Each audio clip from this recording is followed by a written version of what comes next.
This is Robert trying to figure out how to end up, there we go, so that I'm looking at the camera and the camera's looking at me and I'm looking at you. Hi. So, whoops, well, why don't we first of all go to the right slide. I'm still fairly new to this live broadcasting, live streaming. Gosh, I mustn't use the word broadcasting. It so dates me. By the way, cheers. This is a cup of green tea. Yes, hits the spot, as they say. Well, I don't know who they are, but I said it.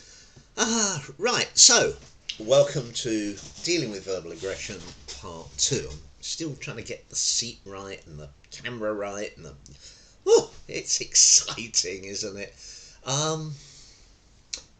Going to assume you may have seen Part 1.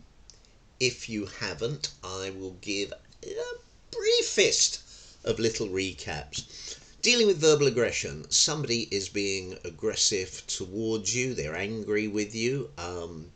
We are talking about verbal aggression that is fueled by anger, with one small exception later on. We're not talking about anybody that's trying to bully you. That's, as I've said in the last part of this course, it's a separate subject for a future time. So somebody's angry with you, they're being verbally aggressive, they are not at the moment a physical threat. Indeed, they may not be a physical threat, although it is surprising how the most innocent looking people can get physical if they are being verbally aggressive and that verbal aggression is not handled well. Or indeed, people can be what I call innocently physically aggressive.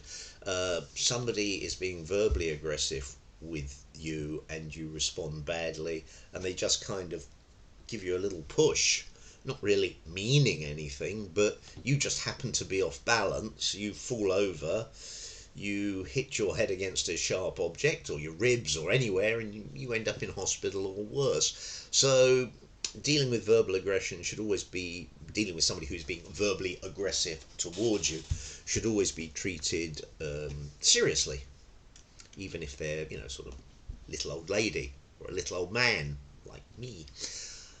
Let us talk about tonight's subject. Tonight's subject is verbal self-defense, which is a slight lie because it's kind of verbal, but it's not, and you'll see in a moment. Verbal self-defense is what you say when somebody is being verbally aggressive towards you. But, and this is why I said, it's not always about what you say to them. It can be, and often is, about what you say to yourself. Let's start with that. These are what I call non-verbal techniques. This is where you're talking to yourself. Now, I will be completely honest, I have taught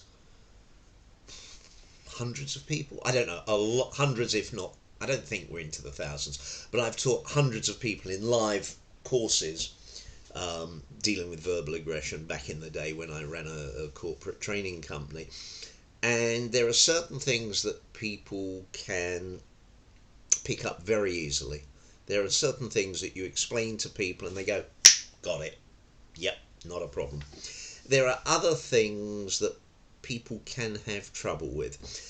And non-verbal techniques are one of those things that people can have trouble with. And if you find yourself having trouble with them, the key is that it's, and I don't mean this rudely, it's not the techniques, it's you.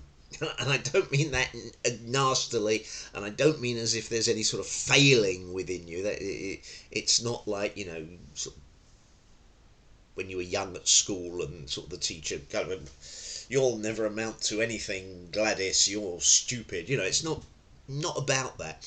It's about the fact that as we mature, as we grow older, we learn stuff and we do things, and everything we learn and everything we do has an impact on us at a conscious level and often at a deep psychological subconscious level.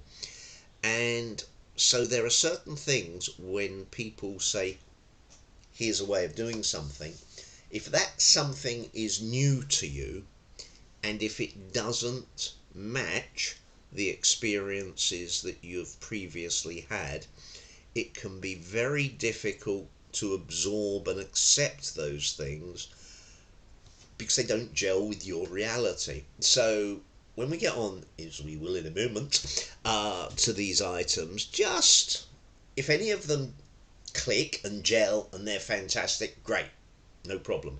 If any of them don't, then take your time, think about them, study them, revisit them. One of the great advantages is that this may be live at the moment, but it is then available as a recording for, I don't know, as long as YouTube decide to keep me on their jolly old system. So, oh, just the bit at the end there. But when done well, they are very useful indeed. That is an absolute truth. These non-verbal techniques, when you get them and you get them good, they are great. Sorry, that sounded a bit cliched, but there you go. First one is you don't know me. Now, the reason you've got to think of this as a non-verbal technique. One of the things that commonly happens when people are angry with you, this especially happens in customer facing situations in business, but it can also happen on the street, it can happen anywhere. When somebody is angry with you, they tend to talk in a way that implies or even says they know who you are and what you're thinking and what your great grandparents thought. You get this kind of, people like you don't care about people like me sort of thing, or you don't know what I've been through, or you don't know the harm you did when you did whatever. What they're saying in effect often is that they have constructed a picture in their brain of who you are and what your motivation is. And for some reason, which I don't even pretend to understand, although I'm sure there are psychiatrists out there who could explain it in books that are yay thick, what happens is they have this construct of you, and when you are in a conflict situation, a verbal conflict situation with people, it's very easy, and as I say, I don't know why, for you to start to buy into their picture of you and also to argue with them. I know people like you always talk down, or people like you, whoops, sorry, press the keyboard, start again, where are we going, there we are. People like you always touch my keyboard. No, I don't. Sorry. People like you, blah, blah, blah, blah, blah. What you mustn't do is verbally say to them, you don't know what I'm like, you don't know who I am, I'm blah, blah, blah, blah, blah. I've had friends that are just like you. It's bullshit. It doesn't resonate with the other person at all. What you can do is just in your brain, you can just remember that they don't know you. They don't know you, they don't understand you, and it is the fact that they don't know you and they don't understand you that is a component, and maybe a significant component, in the way they feel and are acting towards you. This is kind of cliched and corny, but if we really knew each other, there probably would be very little conflict in the world, you know, if you could walk a mile in another man's shoes, etc., etc. So what you have to do while you're talking to people who are being angry, you just have to remind yourself, if they are being personal, that you don't buy into that personal, that you don't buy into their estimation of who you are. By the way, I've just realised, if anybody is watching this live and you have questions, you can put them up on the screen. Sorry, there we go. That shouldn't make any difference. The volume should be okay. Fingers crossed. Had problems before with the volume. Okay, so you don't know me. Well, I hope you know me a little bit now, because hi. Next. Force shield or wall. Now, the force shield idea, I've got to be honest here, I grew up with William Shatner as Captain Kirk and Star Trek, the original series, and science fiction and books and things where force shields were quite common. And when I started developing this course, which is probably in the late 90s, a long time ago, the idea of a force shield gelled with the way my brain works. But for you might want to think about a wall, or you might want to think about like a plexiglass window, a big, strong plastic glass window. Of course, plastic barriers are very common at the moment in all sorts of places because of the darn coronavirus. So maybe it's not that difficult to imagine a wall. And what you do when somebody is being verbally aggressive towards you, and perhaps, especially if they're being verbally abusive towards you, and in the next video that I do, which I assume maybe next week sometime, we're going to look at bad language and how we deal with bad language, swearing, insults about your mother, that kind of thing specifically. But even if people are being in any way verbally aggressive to you, you may find that if you imagine a force shield or a barrier or a wall or a plexiglass window, something that protects you from them, you may find that in your mind you can allow their words to either bounce off that so you don't hear them at all, you kind of blank them out, or, which is much better, it like moderates them. So you hear what they're saying, but your force shield or your wall has taken the sting out of their words, a sting out of their insults. I will explain in a little while why a completely impenetrable wall when somebody's being verbally aggressive to you is actually a bad thing, but a wall that moderates is jolly good, old boy. Okay, this one, I'm going to sip my tea before we get into this one. Here, by gum, lad, that's a real grand cup of tea. You can tell I'd almost never been to Yorkshire, let alone... Anyway, it's green tea from China, so they probably don't speak with a Yorkshire accent in any part of China I've ever been to, or any part of China I haven't been to. You are like me. This is the thing that I have had over the years more people argue with me about than anything else, I think, that I teach. The problem is, one of the things that you tend to do when somebody is being aggressive towards you is part of your brain goes, silly idiot, stupid man, stupid woman. You demean them. It's a kind of self-defense mechanism, because if you feel threatened by somebody and you don't want to be afraid of them, demeaning them, making them small, is a way of securing yourself. So I do get why this happens. And also, some people genuinely believe they never get angry, they never get aggressive. I've met people who say, no, I've never been aggressive. In fact, this was great. I used to run a course teaching people to be anger management coaches. And we had a couple of people training with us from a big organisation.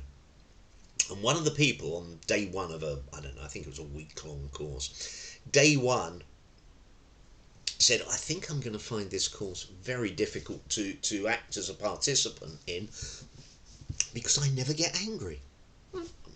Fine, not a problem. There'll be processes and there are exercises and there were things that we did during the course and there was homework, there was things they did off. Oh, and also there was a gap and then you came back and you did more training. This person, as the course progressed, they found that they were they were angrier and angrier, and they looked at things they'd done in the past and they kind of went, oh yeah, I was angry then. It's because they didn't identify their feelings, their emotions, their actions as being angry. They just thought they were coping, doing stuff, carrying on. They were actually very angry, and at the end of the course, they were really pleased. Not only did they sort of pass with flying colours and become an anger management coach, they had a really good understanding of the kind of situations that people were going to be in. Now, when somebody, sorry, complete sidetrack there, when people are being aggressive towards you, let us just assume, let me think. Okay, let's be silly. You're driving your car, you run over somebody's pet cat, they are angry with you because you killed my pet cat and it's blah, blah, blah, and you're if you can start to think, well, actually, yeah, if our situations were reversed, yeah, that's how I'd feel. Oh, right, yeah. Not, you're stupid, you've lost it, you're an ignorant person for being angry and rude, but, oh yeah, if I was in your situation, I'd probably feel the same way. That builds rapport. It doesn't build it at a verbal level, so we're talking about non-verbal techniques, but it builds rapport in terms of your thoughts, your intent, your mannerisms. If you are talking to them, it will also affect the tonality of what you say, probably. So you are like me is actually a very powerful technique once you get it. Let us move on. I'm just checking there are no immediate questions. Now, I said before, didn't I? I said, which one did I say? I said, oh yeah, I said got challenged on that. Yeah, you get challenged on this as well, but get challenged in a different way on this. You may have noticed already, if you've listened to any of my videos, that I quite enjoy putting on really bad accents. I'm not good at them, I don't pretend I am, but I just like finding the things you can do with your voice. It's interesting, isn't it? I mean, it's silly, but we have very, very powerful voices. The flexibility of the human voice is amazing. I mean, obviously, I'm sure you know there are incredible singers, mimics, ventriloquists. There's all sorts of people that do incredible things with their voices. But following and leading is something that almost everybody does half of. Almost everybody does following. I first noticed this years and years and years and years ago, way before I tied it into dealing with verbal aggression. What I noticed, and it may have been literally nearly 50 years ago when I was learning to scuba dive down in Cornwall. What I noticed, and it would certainly be actually even growing up in London, it might have been, when you're talking to people who have a strong foreign accent, I don't mean not English, I just mean different to whatever your accent is. If you are talking to people who have a strong foreign accent and you like each other, it's a friendly chatting down the pub, chatting over a cup of coffee or green tea type of conversation. If one person has a strong accent, it is extremely common for the other person to start talking with a slight version of that accent. They are not mickey taking, they are not trying to be glib or clever, They are just reacting to the input that they're getting, and it is affecting their output. A way I used to explain this, and you've got to remember again, given my age, that I grew up at a time when young men went to the pub with your mates and you smoked your cigarettes and you drank your beer. I never really drank beer. I switched between Southern Comfort and Guinness. I mean, not at the same night necessarily, but one or the other. And I was always a lightweight as a drinker. But anyway, if you're down the pub, I want you to imagine that down the pub there are three groups of people. There is a hen party, a group of giggling girls. And I'm trying not to be sexist, I'm just trying to identify different stereotypical groups. There is a group of what I call old-fashioned businessmen. They're wearing a suit and a tie and a white shirt, and they work in the city of London, or I don't know, the financial district of any major city. And there's a group of young lads in there.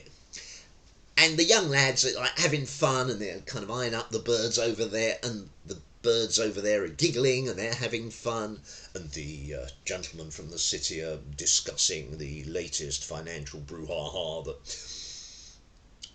each of those groups will have a way of talking, a language, an intra, I think is the right word, an intra-group language that belongs to them. If you were to be able to take one of the giggling girls and put her with the business people, and one of the business people and put it with him with the lads, and one of the lads with the giggling girls, you would almost certainly find that over a period of time, which might be minutes, might be seconds almost, but it might be minutes, it might be a little bit more than that, the individuals in the new groups, their language patterns would start to change. The giggly girl would start to talk more proper, governor. No, sorry, more businesslike. The businessman would relax. He would be a little less sort of stiff and formal, and more, Chelsea Football Club, or I know nothing about football, by the way, but yeah. And the lad with the girls we would all change. Following and leading is about listening to the person who is speaking to you, and speaking in a way that resonates with them. In order to do this, you need to pay attention to the content, to what they're saying, to their accent, to the volume, to the tone and the rhythm. And that sounds really complicated, but it's not, because we all do it all the time. It's just about making it less of a subconscious thing and a little bit more of a conscious thing. Now, in the last video on dealing with verbal aggression, I think I mentioned the fact that if somebody's really angry with you, I'm really angry with you, and if your coping mechanism to that is to go, well, you shouldn't be angry, you know. You should calm down. Normally, if you react to somebody who's like, really, right down there, you're going to get a smack in the gob, as we used to say. You're going to get punched out, because there is no relationship between how they feel and how they're talking and what you're saying. Now, I'm going to go off on a sidetrack, and I do hope I get back to where we are. I have met one or maybe two people in my life who this doesn't apply to.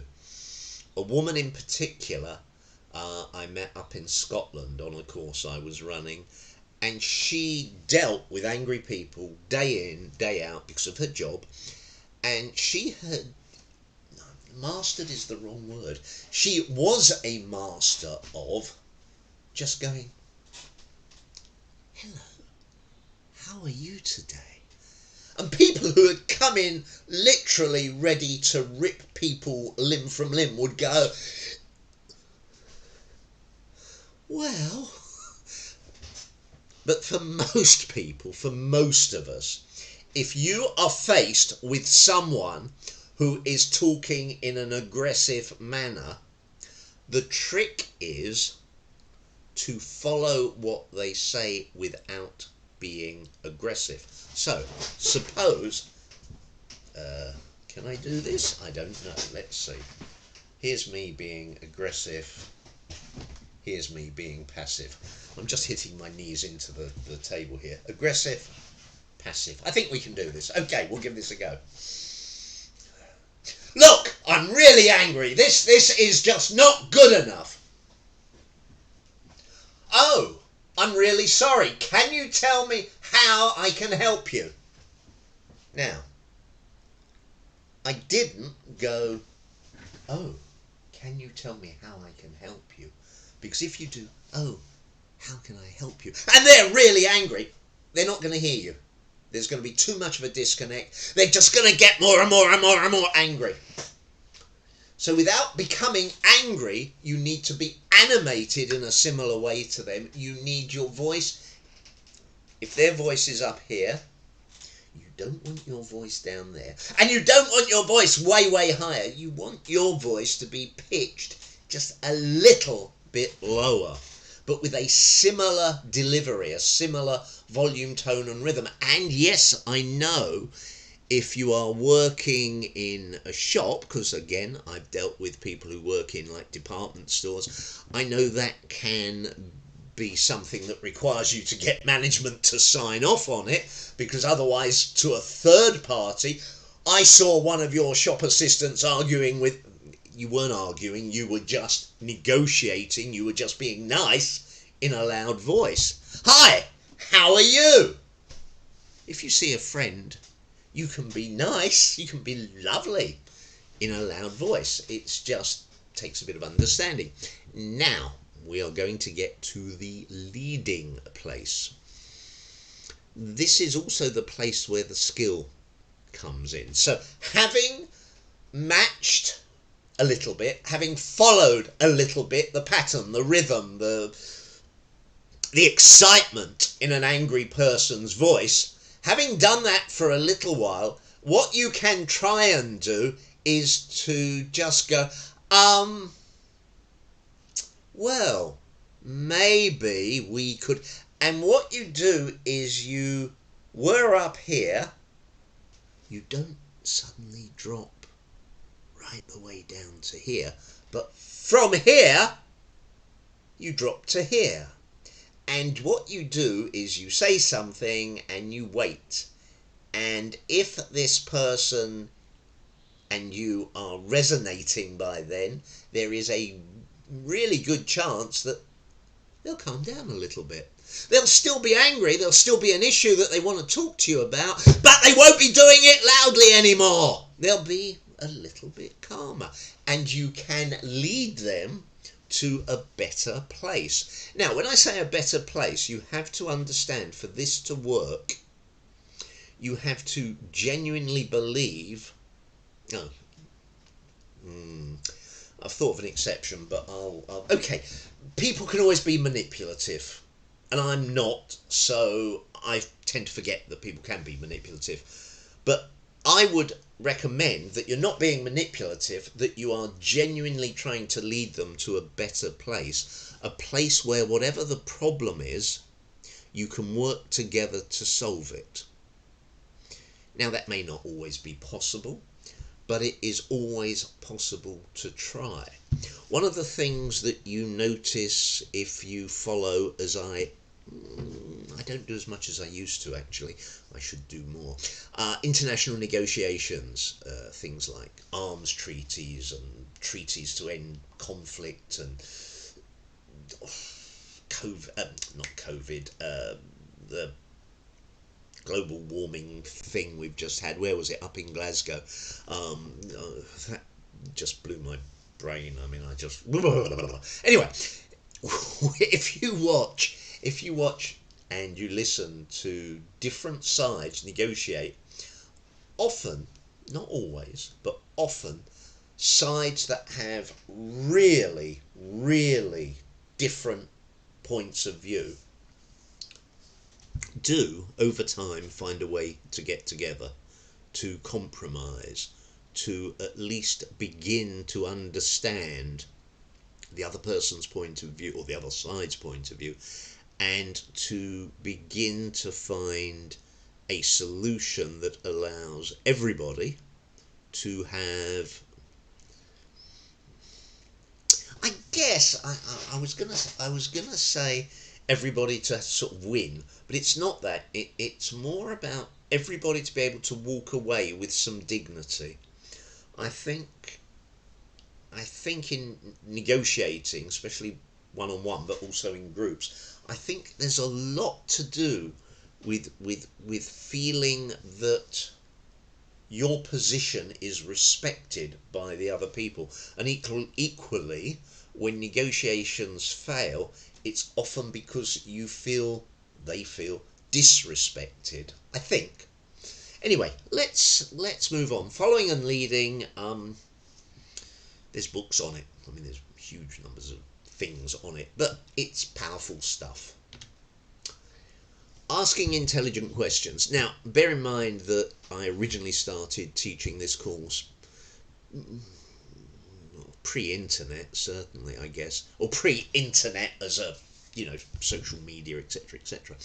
And in those days, you didn't have online banking and stuff, and if you had a problem with your credit card, or your bank for that matter, you would phone up the company. You didn't have chats and things. You phoned them up, and just trying to find a card. I can't find a card. Okay, oh, here we go. Imaginary card. It's not. It's actually a cleaner for spectacles, glasses. But imagine this is a credit card, and you phone up the number on the credit card to speak to the credit card company about a problem. And back in the day, one of the first things the agent on the other end of the phone used to say is, for security purposes, can you tell me your mother's maiden name? Because mother's maiden name in the early days was like the number one security question. The thing that made what the agent said an intelligent question were the words, for security purposes. Sometimes they would even say something along the lines of, for security purposes, so I can gain access to your account details and help you. That was not always said, that was implied though. Can you tell me your mother's maiden name? Now, compare that to phoning somebody up. You've just received a credit card bill. There's a charge on your credit card bill way higher that you can't possibly pay it. You don't know what it is. It's obviously a mistake. You're really angry because if it's not a mistake, you've got problems. And you phone them up, and imagine that the agent at the other end opens the conversation by going, "What's your mother's maiden name?" You'd go, "I beg your pardon," only you wouldn't be that polite. By prefacing "what's your mother's maiden name" with "for security purposes, so I can access your account and help you, could you tell me please what your mother's maiden name is?" all of a sudden that is an intelligent question. Any kind of official letters you get, one of the things I love on official letters where they want you to phone up somewhere, and you do still get letters, I hope, through the post, it's not all email, is back in the day on letters, they would say, phone this number and quote your reference number. But they wouldn't put the reference number where they said and quote your reference number. They would put the reference number either up in one of the top corners or down the bottom or in another letter that they haven't actually even sent you in type that was so small you couldn't blooming well read it anyway. So it was extremely unintelligent. And when you phoned people up and they said, well, what's the reference number? You kind of had steam coming out your ears. Again, good agents on the phone would say something along the lines of, could you let me have the reference number, which should be in the top right-hand, left-hand corner, whatever, the top corner immediately below the date. And you would look, you'd see the date and you would see the reference number, and it would all be well. If somebody is being verbally aggressive to you and you need information from them in order to deal with that aggression, that anger, that cause that's made them angry and aggressive, then you want to take the time to explain to people what you need from them and why, and this is the biggie, and what the benefit is. It can be as simple as saying, I'm trying to think of an example and failing miserably. It could be just as simple as saying, if you tell me this piece of information, I will be able to look up your records and then I'll be able to help you with this. I mean, obviously, one of the groups of people that are getting a lot of stick via social media these days are dear old receptionists in doctors' surgeries. I've seen a lot of stuff online saying, oh, my doctor's surgery is rubbish, all I ever get through is to a receptionist, and they don't know this and they don't say that and they ask you this.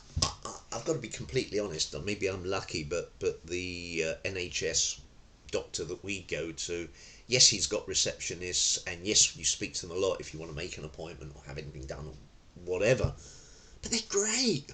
They're friendly, they're personable, they're easy to deal with. Yes, they ask you, they don't ask the most intelligent question, they ask you for your date of birth to begin the identification process. And they don't necessarily always explain why they need that, but I guess because we've been with that doctor's surgery a number of years, we kind of know. But it would be better if they perhaps articulated that a bit better. Let's move on. Oh, wanting to help. I feel like I'm lying to you tonight because I keep saying, oh, I've had challenges on this, and then I think of that, and I think back, and I think, oh, I've had challenges on this. The camera angle is wrong. I won't be able to show you the best example of this, but basically, when you say to somebody who's being aggressive to you, look, I'm terribly sorry, I do want to help you sort this problem out. If you don't mean it, don't say it. Or to turn it on its head, when you say it, mean it. Make yourself mean it. Make yourself mean it, if you like, for the most,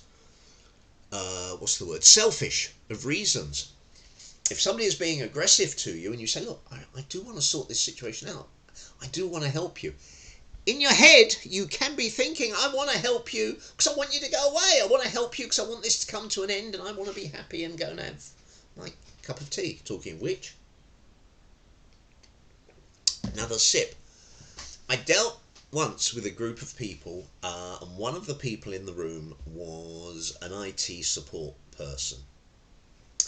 And I did tell her at the end of the day privately she should have a word with her manager because her manager deserved a telling off. That's not the word I was going to use, but it'll do. I don't know. Well, we'll try. You'll have to just imagine. What she said was, she said, I have a problem because we are told when we answer the phone, it's an internal IT support department. Hi, hello, IT support, how can I help you? And she said, and I said, well, what's it like? And she said, oh, well, I get a lot of problems, especially sort of Friday afternoon. I said, well, what's it like on a Friday afternoon? And she sort of did this. She sort of slouched in her chair. Imagine she had the headset on and she went, IT support, how can I help you? And that was the problem, because late on a Friday afternoon she didn't give a rat's thingamajig whether she could help you or not. And her tonality, her tiredness, her frustration was coming across in her voice. So even though the words that she was mandated to speak, hi, how can we help you, waste of time. Wanting to help people, even if you want to help people for selfish reasons, enormously powerful way of dealing with verbal aggression. Now, Part one, I said we're not dealing with bullying. We're not dealing with bullying, except we are going to just slightly. Occasionally, when people are being verbally aggressive towards you, okay, that wasn't verbal, but just imagine some verbals to go with it. They're being verbally aggressive because they want to gain dominance over you and they want to get a result that is in their favour. The old thing is, it's the squeaky wheel that gets the most oil. In other words, some people will be deliberately angry because they know then they will get better service. And there are certain situations where you just have to go to people. No, I'm sorry, you are out of order. This is not the way we do business. Kindly leave. No, I'm sorry. Obviously, I just want to reiterate, we are talking about situations here where the possibility or threat of physical violence is very low. You don't try and take control normally when there is a threat of physical violence. Unless you're a police officer. I had a self-defence student a few years ago who was a serving police officer, and obviously police officers will, no, get back, stop. I mean, generally got stick or something to whack you with, or CS spray, but they will take control. That's very much part of the way they do things. But as a civilian, sometimes it's like, no, stop. And I would always try and explain consequences, and I would try and make intelligent statements, not intelligent questions, intelligent statements that say, stop, if you do this, good things will happen. If you don't do this, bad things will happen. Again, this comes from a school of thought, and look it up. NLP, neuro-linguistic programming, not non-linear programming or any of the other acronyms that NLP stand for. Neuro-linguistic programming talks about motivation strategies, and basically it talks about carrot and stick. And some people need a carrot. Some people, when you are communicating with them and trying to convince them to do something, they need something positive that they can go towards. Other people, they're just not wired that way. Other people need a stick, something that threatens them, that they can go away from. And it can be quite a skill to figure out which one somebody is. So if you're taking control and you're talking to somebody, putting words together that kind of say, I need you to do this. If you do this, something good will happen. If you don't do this, look, this is, if you're a police officer, it's kind of, I need you to go home and calm down so we can end this matter. Otherwise, I'm going to have to arrest you. That's a kind of carrot and stick thing. Taking control is necessary when it's necessary, I guess is what I'm perhaps trying to say. Haha, yes, coping. This isn't really to do with... let me think how to explain this. This is to do with why you do what you do, the way you do it, and what the advantages or disadvantages are. If, when somebody is verbally aggressive towards you, you try and avoid the situation, you get it brilliantly. Dealing with, in customer care, you get it, I'm terribly sorry, I can't handle that, you need to phone our other department. I had that the other day. I can't remember who I was speaking to on the phone, but it was, it was a tech support issue for my computer, and it was like, oh no, that's not our department, you need to speak to our offline department and send them a message and avoiding is less than perfect. It has some advantages. If somebody is about to be aggressive towards you and you can push them away to deal with somebody else, then the advantage is that it's immediate for you, bye, and it's safe for you, bye, if they go. The disadvantage is that it's unsatisfactory pardon me, it's unsatisfactory because there's no resolution to the problem. And it may be inappropriate because it may be you who needs to sort out that situation. Deflecting. Deflecting is a better way of coping. Actually, kind of I've got into deflecting with avoiding there. Avoiding is, I suppose, more about just saying, no, it's nothing to do with me and hanging up the phone.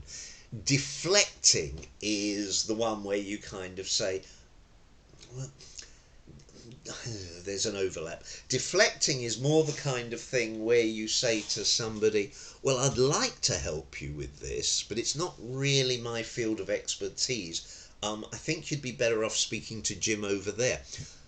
The very first job I had out of school was working for a firm of accountants. It was a complete nightmare. Of the 4 partners in the firm that I dealt with, 3 of them were complete lunatics. Now, I apologise for saying that because I'm sure that at least 2 of them, maybe all of them, no, one of them was only a few years younger than me, but 2 of them are certainly no longer with us. They were lunatics, and after 3 months I gave up. But the next firm I went to, the 2 partners, 2 brothers, really nice guys, I was with them for about 3.5 years. One of the things they taught me was, when you go to see a client as a trainee accountant, although you know, I mean, as a trainee accountant, you know nothing. You've done 5 months of like ticking here and adding up there, and you don't understand why you're doing what you're doing, right? They said, when you go out to see clients, clients will ask you questions that are really way, way, way above your understanding. And what we want you to do when that happens, because you're representing our firm, we don't want you to say, I haven't got a clue, Governor, I don't know what you're talking about, which would be honest. What we want you to say is, well, that's not my field of expertise. Can I get our partner or my manager or to talk to you about that? So in other words, what you were doing was deflecting, moving something across. In street confrontations, that's obviously not as likely to be an option, but if we're talking about verbal aggression in the broader domain that I hope we are, then obviously deflecting can be a thing. The advantages are that it's elegant. It seems like you care about the person who's being aggressive towards you, but you're trying to help them by steering them to somebody who knows even more than you do, a lot more than you do. Disadvantages, again, are that it can be unsatisfactory because you don't actually know what's going on, and you don't know what the other person is going to do. Ooh. Ooh, that was a computer talking to me. You don't know what's going to happen, and if the other person that you deflect them towards is bad at handling their problem, they might come back to you even more angry. And it could be inappropriate because it could be, again, your mission in life to deal with that kind of situation. Resolving is always the optimal situation. If you can resolve a problem that somebody has with you or with the agency, company, whatever that you represent, then the advantages are that it's safest because you know it's a done deal. You take ownership of the problem. It feels good. And if it's a business related situation, and never ever forget, if you are in a business situation, violence is not just a thing that happens on the street late at night. Violence can happen anywhere. I know of a call centre where a angry customer drove, I think it was something like 200 miles to this call centre with a shotgun in the back of their car, intending to do serious bodily harm to somebody that had handled a complaint of theirs badly. I wouldn't want to be the person that handles that complaint badly. More importantly, I wouldn't even want to work in that call centre in case the person with the shotgun thought it was me rather than them. The disadvantage of dealing and resolving a verbal aggression situation is that it takes time. You can't just walk away or run away or push them over to somebody else. You've got to do whatever needs to be done to resolve the situation. Takes time, needs commitment. Worth it. There are other ways, I'm sure, of dealing with verbal aggression. Some you may already do. Some may just come to you. Often instinctive reactions to people are the best ones. I've had several situations in my life where what I have done wouldn't be found in any book, wouldn't be found in any book that I've ever seen. Just interacting with somebody and picking up, don't know, subconsciously vibes. And again, I know a lovely story about this. I was training a group of people who worked for a car leasing company. And one of the guys said, you've got to understand they have very strict rules in their call centre. And one of the rules is you mustn't be rude to a client. If you're rude to a client, you get the sack. And this guy happened to be one of a couple of people working Christmas Day. And he gets a phone call from somebody being very angry about something very minor. And the guy who was working in the call centre lost his rag, lost his temper, and I'm not going to use the colourful language that he used, but he basically said, "Are you taking the mickey?" Blah, blah, blah, blah, blah, blah, blah, blah. And as he said it, he realised he'd just lost his job. He was going to be sacked for being angry and being rude to a client. The customer on the other end started giggling, laughing and saying, well, yeah, actually I am taking the mickey. I'm working Christmas Day. I was bored, spitless. I just decided to phone you up for a bit of fun. And they had a good laugh and nobody lost their job. But he didn't know how he'd picked up on that. But somehow, I'm almost certain that he didn't lose his temper because he lost his temper. He lost his temper because there was something not quite gelling about the way the other guy. I hope that makes some kind of sense. So there are other ways of dealing with things. This is now, you'll be pleased to know, the end. It is the end. The end of part 2. Part 3, which as I say I hope will be sometime next week, will be dealing with bad language. I will decide between now and then whether the bad language will be implied or will be explicit. If I am going to use explicit bad language, I will warn at the beginning of the video that such is the case. Thank you very much. I hope that you find or have found this worthwhile, and I will say good night and thank you.